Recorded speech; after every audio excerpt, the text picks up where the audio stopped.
పడవ పెట్టిన ప్రాజెక్టులను ఒక్కొక్కటిగా పరిష్కరిస్తున్నాం. ఈ ప్రాజెక్టుల యొక్క సమస్యల్ని, ఈ ప్రాజెక్టుల యొక్క అనుమతుల్ని ఈ రోజు సాధిస్తున్నాం.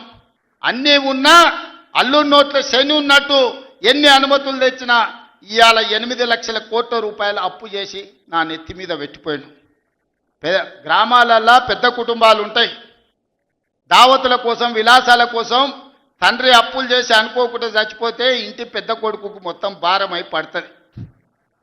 సంసారం ఎక్కడుందో తెలియదు, ఏ భూమి ఎవరికి తనఖా పెట్టిండో తెలియదు, ఊర్లో ఎవరి దగ్గర అందిన కాడికి ఎంత అప్పు చేసిండో తెలియదు, చుట్టాల దగ్గరకు పోతే మర్యాద లేదు, తెలిసిన వాళ్ళ దగ్గరకు పోతే సిల్లి గవ్వ పుట్టే పరిస్థితి లేదు అని మనం గ్రామాలలో చూసినాం.